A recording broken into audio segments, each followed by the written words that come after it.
बाळासाहेबांच्या तमाम शिवसैनिकांना तुमच्या ह्या अनिश गाढवेचा, बाळासाहेबांच्या या कडवट शिवसैनिकाचा आणि शिवसेनेच्या प्रवक्त्याचा मानाचा जय महाराष्ट्र।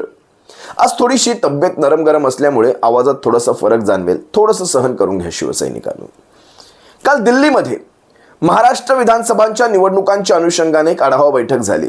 इंडिया आघाडीच्या नेत्यांची म्हणा किंवा महाविकास आघाडीच्या नेत्यांची म्हणा, दिल्लीमध्ये शरद पवार साहेबांच्या राहत्या निवासस्थानी, दिल्लीच्या निवासस्थानी ही बैठक झाली।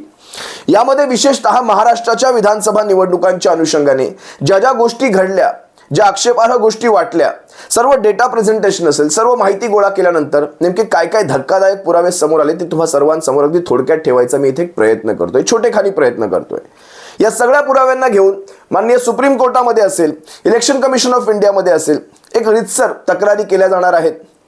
पण त्या सर्वाच्या आधी हे कशा प्रकारचं वातावरण झालंय, म्हणजे विधानसभा आणि लोकसभा, म्हणजे लोकसभा 2024 झाली, त्यानंतर विधानसभा 2024 झाली।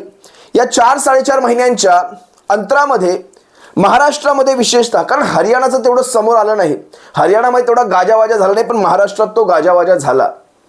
याच्यासाठी एक धन्यवाद मीडियाचे देखील मानावे लागतील, मराठी मीडियाचे देखील धन्यवाद मानावे लागतील। ते यासाठी कारण त्यांनी देखील हे विषय उचलून धरले, काही प्रमाणात का होईना मीडियाने देखील हे विषय उचलून धरले। कारण जवळपास महाराष्ट्रातल्या 288 पैकी जवळपास 118 ठिकाणी, 118 अशी ठिकाणं आहेत, म्हणजे मी एक विशेष तिथे फरक झालेला जाणवला, म्हणजे छोटे छोटे फरक सोडून द्या, विशेष उल्लेखनीय असा फरक जाणवलेला आहे। अशी 118 ठिकाणं आहेत, ज्यापैकी जवळपास 99 ते 100 ठिकाणी युतीला तिथे यश मिळालेलं आहे। आणि या सगळ्यांचा मी एक पुरावा तुम्हा सर्वांच्या समोर ठेवण्याचा एक छोटेखानी प्रयत्न करतो। खरं तर मला एक गोष्ट तुम्हा सर्वांसमोर घेऊन यायची आहे।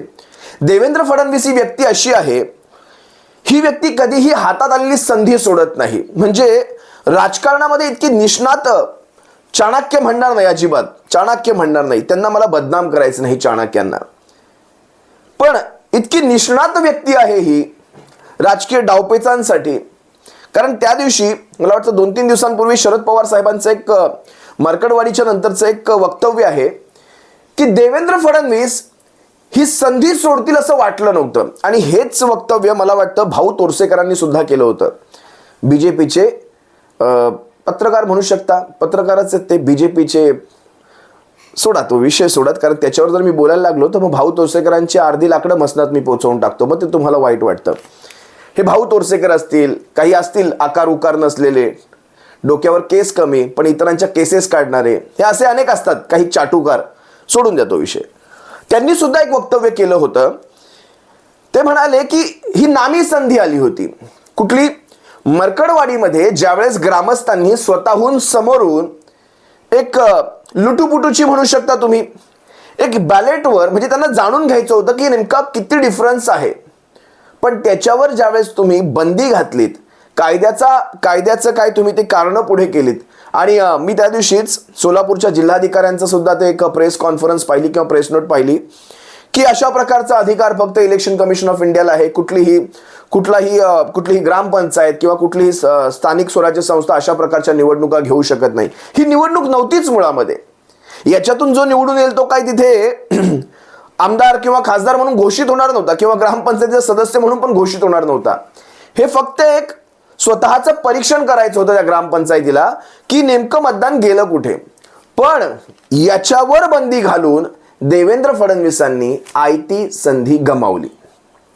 जर ह्याच्यात काहीच सत्य बाहेर नसतं आलं, काहीच सत्य, तर संबंध विरोधकांचा आवाज बंद करण्यामध्ये देवेंद्र फडणवीस यशस्वी ठरले असते की बघा, मार्कडवाडीमध्ये स्वतः ग्रामस्थांनी केल्यानंतर देखील तशा प्रकारचा कुठलाही पुरावा सापडला नाही।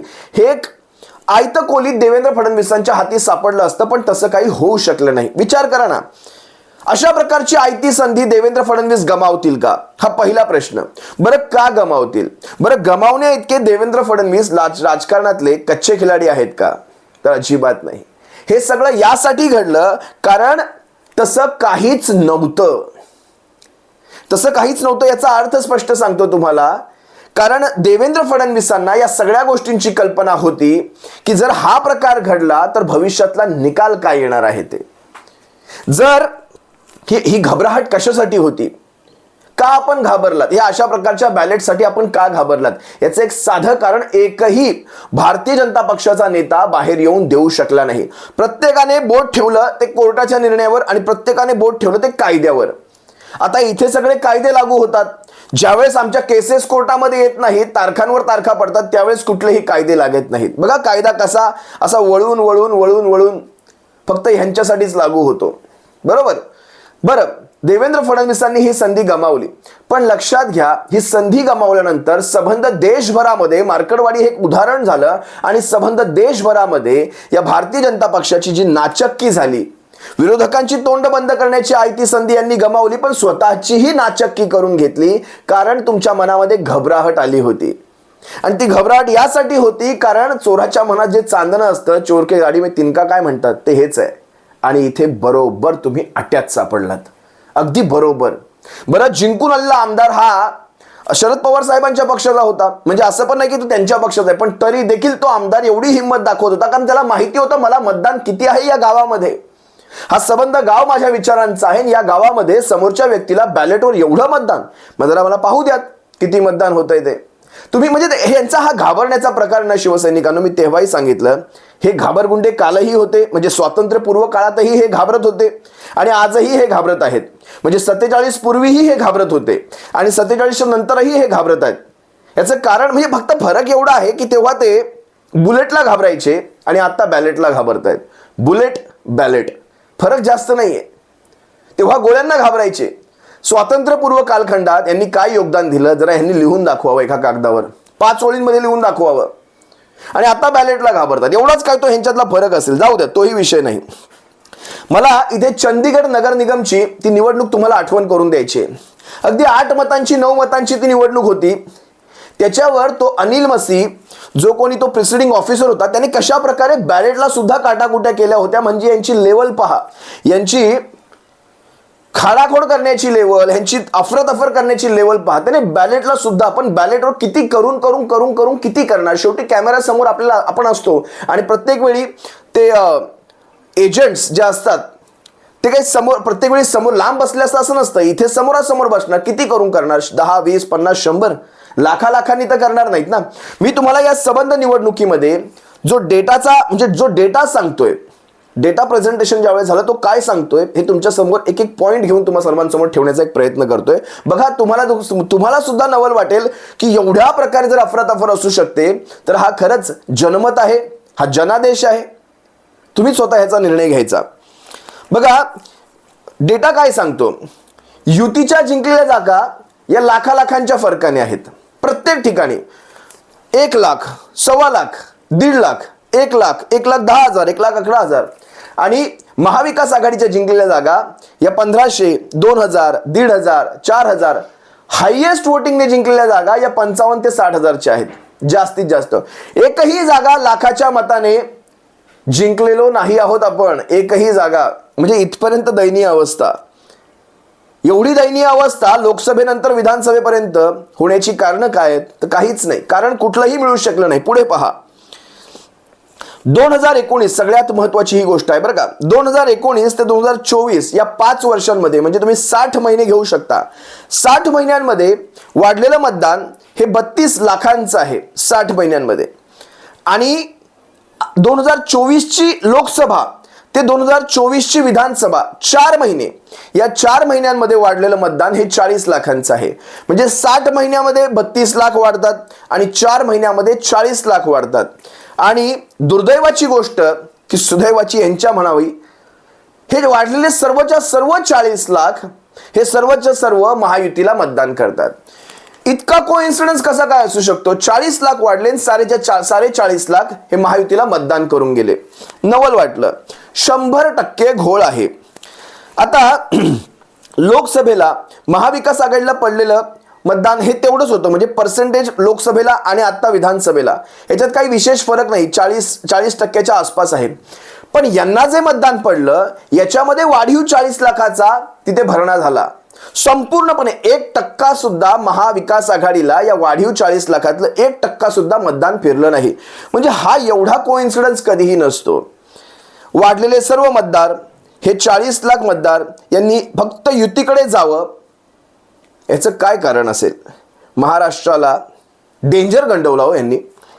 म्हणजे हे गंडवण्या, मला हा गंडवणे हा शब्दच इथे योग्य वाटतो. डेंजर गंडवला महाराष्ट्राला. प्रत्येक विधानसभेत, आता आपण ज्या मागण्या केल्यात, प्रत्येक विधानसभेत विधानसभा वाईज आकडा द्यावा इलेक्शन कमिशन ऑफ इंडियाने, की प्रत्येक विधानसभामध्ये 288 मतदारसंघामध्ये या 40 लाखाची फोड द्यावी. प्रत्येक मतदारसंघात किती वाढलेत, अगदी वाढलेल्या मतदारांच्या याद्या द्याव्यात, नावा पत्त्यासकट द्याव्यात. आणि ही मोहीम नेमकी केली कोणी? म्हणजे स्वतः इलेक्शन कमिशन ऑफ इंडियाने केली, की ऑनलाईन अर्ज आले, की राजकीय पक्षांकडनं तुम्हाला या वाढीव नावांचे म्हणजे पुराव्यासकट ही वाढीव नावं आलेली आहेत, याची देखील फोड द्यावी. कारण जर मला एक साधा तुम्हाला डेटा तुमच्या सर्वांसमोर ठेवतो, जर इलेक्शन कमिशन ऑफ इंडियाने हे 40 लाख मतदार समजा वाढवले इलेक्शन कमिशन ऑफ इंडियाने, तर मला एक साधं गणित इथे तुम्हाला सर्वांसमोर ठेवायचंय. कारण समजा राजकीय पक्षांनी नसतील दिले, ऑनलाईन नसतील आले, किंवा 40 लाखातले समजा 5-1 लाख राजकीय पक्षांनी दिले असतील, हे बाकीचे कुठून आले? म्हणजे 4 महिन्यात 40 लाख, एका महिन्याला किती झाले? 10 लाख, बरोबर? एका महिन्याला 10 लाख वाढले, असा ॲव्हरेज घेतला आपण, तर दिवसाला होतात जवळपास 34,000 आसपास दिवसाला. म्हणजे दिवसाला 34,000 वोटर रजिस्टर होत आहेत नवीन. कामाचे तास जर 8 पकडले, 9 पकडले ओव्हर टाइम करून, 10 पकडले, तरी देखील दिवसाला 34,000ची एंट्री करणं शक्य नाही. तुम्ही मला सांगा, माझ्या बोलण्यात काही तथ्य आहे की नाही?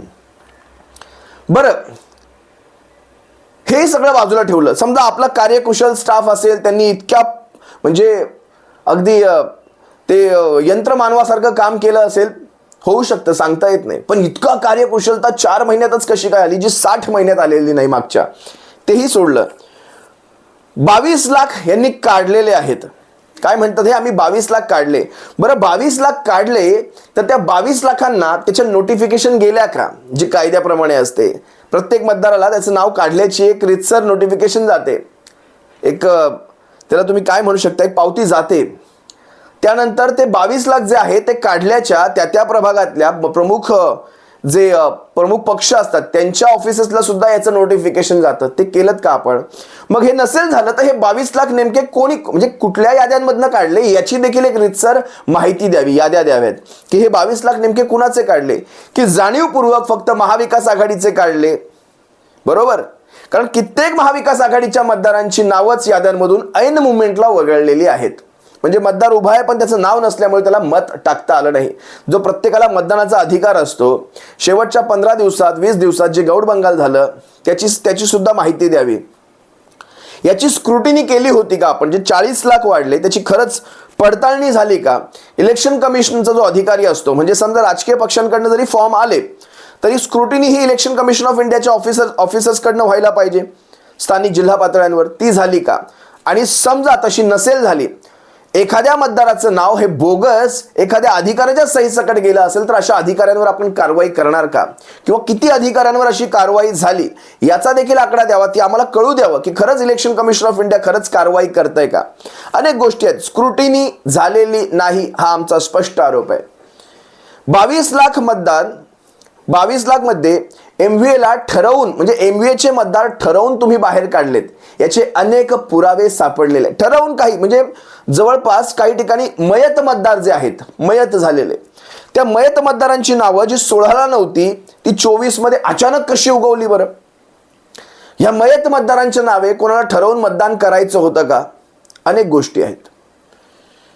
118 मतदारसंघात, जे मगाशी मी तुम्हाला सांगितलं, 118 मतदारसंघात जवळपास वाढलेलं मतदार हे 25,000पेक्षा जास्त आहे. 118 मतदारसंघ देश म्हणजे महाराष्ट्रातले 288 पैकी.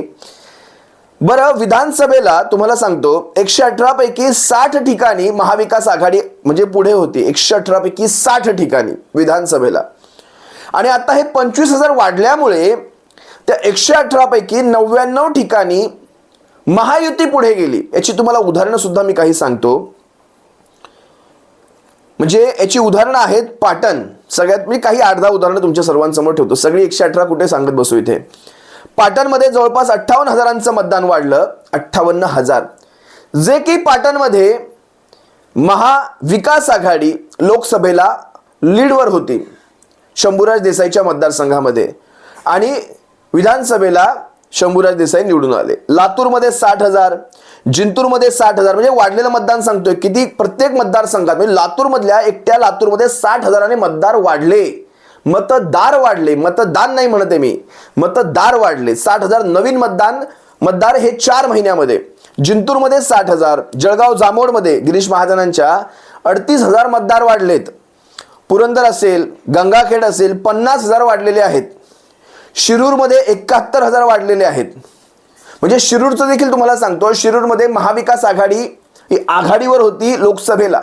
आता शिरूरमध्ये महायुतीचा आमदार निवडून आलेला आहे.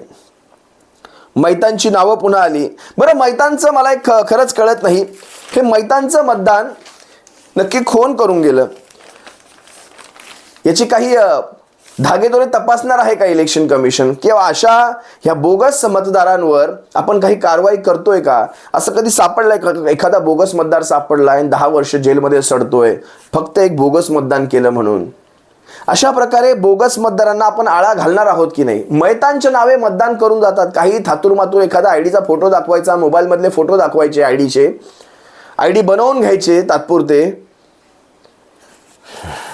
मला खरंच नवल वाटतं. आता तुम्हाला एक आकडा सांगतो मी, म्हणजे किती आकडे ठेवायचे शेवटी तुम्हाला देखील लक्षात ठेवण्यासाठी ह्या सगळ्या कटकटीच आहेत. साधा विचार करा, मतदारांना तिथे 2-2 ते 5-5 हजार रुपये वाटले जाऊ शकतात. मतदारांना तिथे ह्या अधिकाऱ्यांना किती वाटले जाऊ शकतील याचा विचार करा ही नावं ॲड करण्यासाठी. त्यामुळे सोडा. दुसरी गोष्ट, 2011च्या सेन्सस म्हणजे जनगणनेप्रमाणे जवळपास 10 कोटी महाराष्ट्राची लोकसंख्या दाखवली गेली 2011 प्रमाणे. आज 24 आहे. 2011 मध्ये 5 कोटी माफ करा, 2011 मध्ये 5 वर्ष ते 75 वर्षाच्या आतली म्हणजे आसपासची ही लोकसंख्या होती. महाराष्ट्राची ही जी लोकसंख्या आहे हिचा ॲव्हरेज वयाचा आकडा हा 5 ते 75 आहे. आणि आताचा जो मतदार जो आहे इलेक्शन कमिशन ऑफ इंडियाकडे, त्याची लोकसंख्या म्हणजे 24 मध्ये या सर्वांची याची लोकसंख्या आहे जवळपास 9,70,00,000.